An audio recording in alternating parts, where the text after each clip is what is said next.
Hey everybody, welcome to the channel, The Everyday Card Collector. My name is Jason, and in today's video we're going to go over a PSA and SGC reveal. Much like the title says, I sent 5 cards away to PSA to be graded, and I got them back, so I figured I'd show them. And then I sent 1 card away to SGC. So the funny thing is, most people will say, why would you send 1 card? I actually had sent 9 cards for a friend of mine, and I did it 3 days after the purchase of the of SGC from PSA/Collectors, the parent company. So I was a little uneasy about sending them cards. Wasn't really certain what was going on with that. So I only sent them 1 to round out the order to 10 cards total, 9 for my friend and 1 for me. I had asked him when that all occurred if he was cool if I still sent them, and he was good with it. So I figured I'd send 1 card. I didn't want to send them anything too big or anything, anything that I thought might have a little intrinsic value to it. I kind of picked a card that meant something to me sentimentally and figured I'd get that one graded. It's not a real high dollar card, but it is an awesome card. So I sent that one to SGC. I got that back, and at the same time I sent 5 cards out to PSA. I don't belong to the Collectors Club, but I have a friend who does, so I submit through him. And actually saw both of these guys at the same time. So the gentleman who sent my cards off to PSA got them back this last weekend, and I had actually received the cards back from SGC for my friend, and my card included in it. And so we were able to do the exchange at the same time. So now I have all 6 cards to show. So I've mentioned in several videos in the past, I don't grade a ton. But typically I go to SGC. I think this is only my 2nd time grading with PSA through my friend. So this is the only 2nd time ever I've sent any cards to PSA. And I may do more of it. We'll see. I've kind of slowed down on, sending cards out and just kind of focusing on cards I want, whether they're ungraded or graded already. So I haven't sent a ton out. As I said in the past, I enjoy getting cards back. The grading process for PSA to me is a little cumbersome. I don't want to be part of that collectors club. I don't want to have to deal with the fees and the wait. So on occasion I'll send them with my friend, which is awesome. And then SGC, who I really, as a grading company, trust the most, prefer to use them. Their turnaround seems to be much quicker. I think they're a little bit more accurate with their grades. So I prefer to use them specifically on vintage baseball. That's who I prefer to go to. But again, we'll see. I've mentioned several times I'm going to the Strongsville show in a couple weeks. Maybe I'll bring some cards because I understand SGC is going to be there. So I might bring some cards for them to grade. But yeah, it's not too often I get to show a grading reveal because I don't send a ton out. But yeah, so we'll take a peek at these 6 cards, go over them, and kind of walk you through my process as to why I graded them. So let's get into it.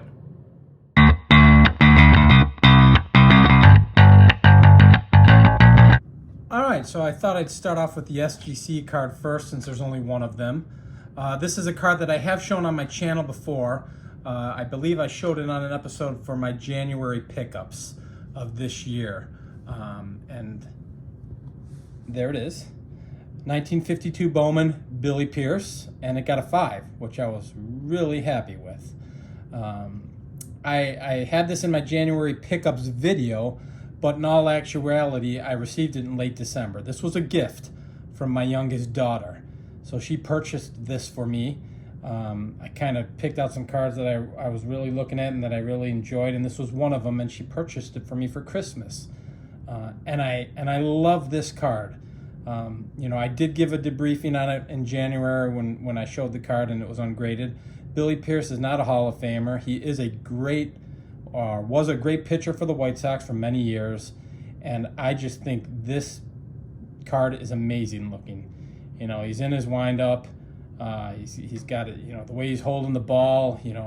Everything about it. The background with the fence there. It's a phenomenal card. And ironically, I was on a live stream, if you will, last Sunday, Alex at Bowman 53, and I'll add his channel in the description so you guys can check him out. He does some really great stuff. Obviously, Bowman 53 is his forte. The 1953 set, Bowman 1953 set is his forte, but he collects other cards as well. And every Sunday he has a live stream. And most of the people who attend the live stream are other YouTube content creators, and then there's just people who follow his channel, and others who just kind of join to watch what the live stream's going to be. And sometimes he has guests, and sometimes he doesn't, and it's just a chat, and everyone just fires away, and we talk within the chat. But it's a great thing to do, I think. I think it builds a community within the content creators. And even if you're not a content creator, I think it's awesome to watch. When he has his guests on, it's a great way to educate yourself and learn about particular sets and particular cards. And Alex does a great job with his videos. So, like I said, I'll add his channel in the description. But as I mentioned, he had showed this card last week. Last Sunday, he received it as a gift. And actually, when he shared it, I typed in the chat, I've got that card out for grading right now. So it's not it's not a Willie Mays, it's not a Hank Aaron, where it's a little bit more common for people to have that card. It's a 1952 Billy Pierce, but he appreciates the aesthetics of the card, as do I, and actually received it as a gift from another creator who I'm not real familiar with. I've seen her a couple times. Nina S. actually sent it to him as a gift, if I'm not mistaken, which I thought was an incredible gift, and I believe it was an SGC 3. And what a nice thing to do, because this is an awesome card. But so this was the one that I sent off with my friends. He sent 9 off. They were his cards, so I didn't want to show them. Those are his and for him to have, and so I just wanted to show the one card I have. So that's my 1952 Bowman Billy Pierce. I guess we can get into the PSA cards now, and these are all going to be basketball cards. And my reasoning behind sending these were all -1 cards that I've had forever. When they came out is when I got these cards. So this is the 1995 Silver Spotlight Michael Jordan. And a PSA 8, got an 8, which doesn't surprise me. I was thrilled with it. I've had this card since about probably that time. I couldn't even tell you when I got it on this particular card. But I wanted to grade some of my basketball cards, particularly Michael Jordan cards, and a couple others here that I'll show you. But I know these metals are real tough to grade, real tough to quote unquote get the gem mint grade on, but I don't care. An 8 for me is an awesome grade, and that is a beautiful card. Pretty common. It's a pretty common insert that you'll see, and I just think it's a great looking card. So that's the first one that first of the 4 that I sent to PSA. My Michael Jordan 95 metal. This next card is a card that I bought recently, and when I say recently, within the last year. This is the Topps 1998 Michael Jordan insert Bombardiers.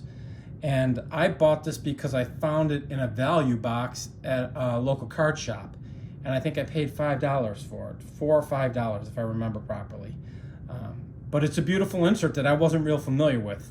And if you watch my channel, you know Michael Jordan is my favorite athlete of all time. So, when I saw this for $4 or $5, I just had to get it. And I figured, well, it looks pretty good. Again, I'm assuming it's a tough card to grade well on, but again, an 8's perfect for me. I'm thrilled with it. It's kind of that foil back or foil kind of card. But shoot, that's a gorgeous card in an 8. So I'm thrilled to have it. I'm thrilled that it graded an 8. So that's my 1998 Topps Bombardiers. I think it's the Topps insert. So. The next card, if you guys follow basketball, I actually bought it when it came out. And this I do remember. And it is my Topps paper 2003 LeBron James rookie card. I bought this when it came out, and I remember paying $20 for this. and thinking to myself, back then, I can't believe I spent $20 on a basketball card. So I've had it forever, ungraded in the collection, and I figured he's getting up there in age, I might as well grade it, see what it grades. I knew it wouldn't grade a 10. I took a close look at it with a loupe, magnifying glass, and saw some light scuffing with the coating on top, the varnish on top. So I kind of knew it wouldn't be a perfect quote-unquote gem mint 10, but it is an awesome card. And still, I thought a great grade for as long as I've had it. You know, I took care of it. It's been sitting in a top loader and whatnot in a penny sleeve. But yeah, I'm not the biggest LeBron James fan. I'm a Michael Jordan fan. I'm a guy who loved basketball in the 80s and 90s. So there are a few players that I respect that came along later: Allen Iverson, Kobe Bryant, Tim Duncan. But you know, LeBron's an amazing player. He does deserve credit where credit is due. He is one of the all-time greats, but never in my mind will he ever be the greatest, because that is simply Michael Jordan. So 2003 Topps LeBron James rookie. Next card I bought again when it came out, and they were packs. And this one gem minted. So I bought this in 2003 or 2004. I couldn't even tell you when. I remember when I was buying these packs. And I just thought it was kind of a cool card. It's the Mentors and Learners, LeBron James, Michael Jordan. And this gemmed up. And I was surprised by that. You know, a card that I've had for over 20 years. And I just decided to get it graded, and it gemmed up. Again, a very cool card. LeBron in his high school jersey with a silhouette on the left there of Michael Jordan. Upper deck, obviously, because Michael Jordan's on it. That's who he was with at the time. So pretty cool card. Was thrilled that I don't own a lot of 10s, guys. I think I have maybe 2 10s prior to this submission. Because if I'm buying graded, I don't buy 10s. I look for a better deal in the 8s and the 9s with newer stuff. And obviously, if I'm searching for vintage, I prefer eye appeal, and grade doesn't mean a whole heck of a lot to me. So I was really surprised that this one gemmed up, but I was thrilled. It's a good looking card, and again, it's my 2003 Upper Deck Top Prospects LeBron James and Michael Jordan. So pretty pleased. The last one I was thrilled with. I was really happy with this. I don't typically look at grade or pricing on cards, but I did on this one. And the reason I did, and let me show it, 1998 Upper Deck Michael Jordan Living Legend set, the Jordan Files. So it's Michael Jordan guarding a young Kobe Bryant. And I can tell you when I bought this. I bought it, I believe it was in 1999, actually. And the reason I know that is I bought my first home in 1999. My oldest daughter was born in 2000, so I remember going to the local convenience store by our house, and they had this set on the counter, packs of this set on the counter. And every time I'd go in there, I'd buy 2 or 3 packs. So I have a bunch of these cards from this particular set, the Living Legend Michael Jordan set. So I've had these cards since 99. I'm almost certain it was 99, not 98, because that is the year I bought my first home, so as I mentioned. So I've had this card forever, and when I was going through my cards, I pulled it out and I said, oh, this is a great card, Michael versus Kobe. One worth grading, encapsulate it and keep it in good shape, and a very cool card.